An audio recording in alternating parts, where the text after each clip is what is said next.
नमस्कार दोस्तों, मैं संचित तिवारी आपका एसटीएस एकेडमी में स्वागत करता हूं। दोस्तों, आज 25 अक्टूबर है। 25 अक्टूबर का कोई ख़ास दिन ये इसका मतलब ये नहीं है। मतलब सीधा-सा है कि यूपी पीसीएस वालों के लिए आपत्ति के लिए आज आखिरी दिन था। जिन्होंने जितने प्रश्नों पर आपत्ति करनी थी, वो लोग 25 अक्टूबर तक कर सकते थे। दोस्तों, सुनने में आ रहा है कि 11 प्रश्नों पर आपत्ति हुई है। अच्छा खासे प्रश्न हैं, 11 प्रश्न। जिन्होंने आपत्ति किया उन्होंने रीज़न खोजे होंगे, ज़रूर खोजे होंगे, किंतु सभी प्रश्न आयोग मान लेगा, इसकी कोई गारंटी नहीं है। किंतु ज़रूर 4-5 प्रश्नों पर भी फेरबदल हो सकते हैं या कुछ प्रश्न डिलीट हो सकते हैं। इसलिए जो बच्चे नीचे हैं, जैसे जिनका 80 से ऊपर है लेकिन 85 से नीचे हैं, हो और इस आंसर की जो आई है प्रोविज़नल वाली, उससे उनके बहुत सारे क्वेश्चन गलत हुए हों। हो सकता है कि उनका सही हो जाए और वो पास हो जाएँ। और कुछ बच्चे जो 90 के आस-पास हैं, वो उनका इस प्रोविज़नल आंसर की से सही हो, किंतु आंसर की जब 4-5 क्वेश्चन उनके चेंज होंगे या डिलीट होंगे, तो हो सकता है कि उनका डिलीट हो जाए या कम हो जाए।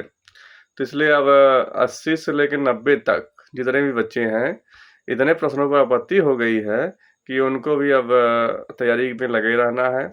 हालाँकि 80 से लेके 85 तक वालों के लिए तो चांस कम है, किंतु नगण्य नहीं कहा जा सकता।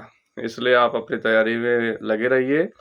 प्रीलिम्स के बेसिस पे ही जो आप पुराने प्रश्नों को करते हैं या नए प्रीलिम्स के लिए आप तैयारी करते हैं, उनको करते रहिए और हर एक टॉपिक को क्लियर करते जाइए।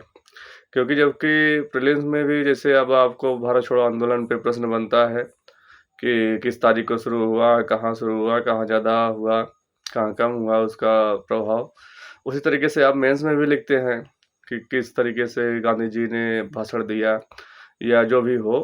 तो इस तरीके से आप तैयारी करिए कि आपका प्रीलिम्स का भी पोर्शन तैयार हो जाए और मेंस का भी तैयार हो जाए। यदि आप प्रीलिम्स में क्वालीफाई नहीं करते हैं, तो मेंस के लिए तो आप क्वालीफाई नहीं हो पाएँगे। किंतु आने वाले जो प्रीलिम्स एग्ज़ाम हैं, उसके लिए आप प्रिपेयर हो जाएँगे। जैसे इस बार काफ़ी निकटतम सर या कालानुक्रम के अनुसार क्वेश्चन पूछे गए हैं। ख़ासकर ये देखा जाए तो भारत छोड़ो आंदोलन मतलब राष्ट्रीय आंदोलनों के निकट जो प्रश्न बने हैं, उनमें क्रमानुसार प्रश्न पूछे गए हैं।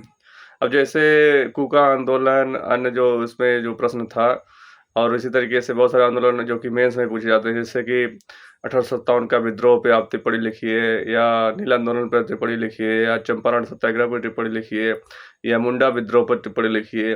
इस तरीके से प्रश्न मेंस में बनते हैं और इसमें प्रीलिम्स में भी बनते हैं और आस-पास के आप क्रम जान जाएँगे कि तो आने वाले पीसीएस हो या यूपीएससी हो या यूपीएसआई हो, सब में आपको काम दे देगा। इसलिए आप 80 से 85 हों, चाहे आप पीसीएस बनने के लिए इच्छुक हों, 60 ही नंबर पा रहे हों, तब पर भी आपको लगे रहना है। धन्यवाद और हमारे साथ जुड़े रहना है और लोगों को भी जोड़ना है।